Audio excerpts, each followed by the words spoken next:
నమస్తే, నేను మీ నాగబాబుని. ఒక సగటు భారతీయుడిని, ఒక హిందువుని. అదేంటి మీరంతా నాస్తికుడు అనుకుంటున్న నాగబాబు హిందువుని అంటున్నాడని అనుకుంటున్నారా?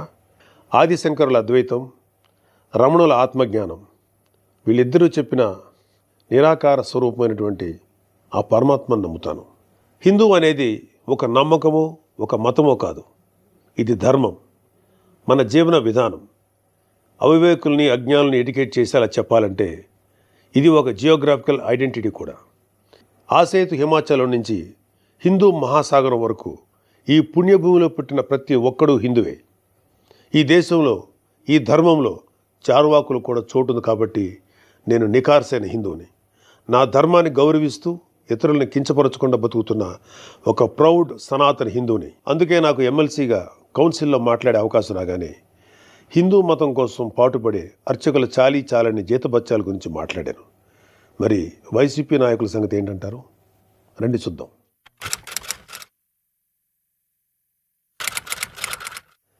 సెప్టెంబర్ 6, 2020 అంతర్వేది శ్రీ లక్ష్మీ నరసింహస్వామి వారి రథం దగ్ధమైన రోజు. రాష్ట్ర వ్యాప్తంగా ఉన్న హిందువులందరి మనోభావాలు దెబ్బతిన్న రోజు.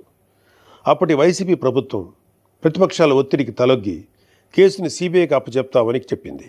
కట్ చేస్తే 2023లో ఒక హిందూ హక్కుల యాక్టివిస్టు ఆర్టీఐ వేశాడు. దానికి సిబిఐ ఏం సమాధానం చెప్పిందో తెలుసా? అసలు ఈ కేసు మేము టేకప్పే చేయలేదని చెప్పారు. మసిపూసి మారేడికాయ చేయడంలో ఎక్స్పర్ట్స్ అయినటువంటి ఒక్క వైసీపీ నాయకుడైనా దీని మీద మీడియాలో మళ్ళీ మాట్లాడడం చూసారా? అయినా వీళ్ళకి అవతల వాళ్ళ పర్సనల్ జీవితాల మీద ఉన్న ఇంట్రెస్ట్ మన హిందూ దేవాలయాల మీద ఎక్కడ ఉంటుంది?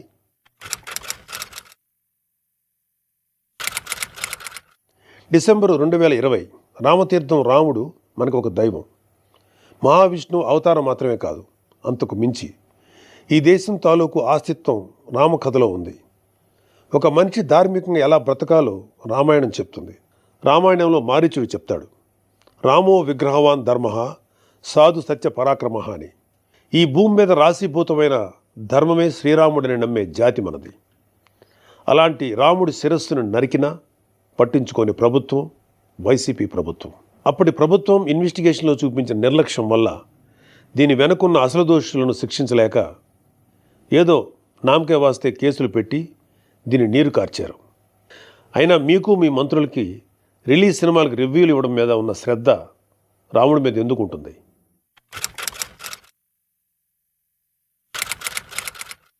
జనవరి 22, 2024 అయోధ్య రామమందిరం ఇనాగ్రేషన్ కొన్ని దశాబ్దాల సుదీర్ఘ న్యాయ పోరాటం తర్వాత కొన్ని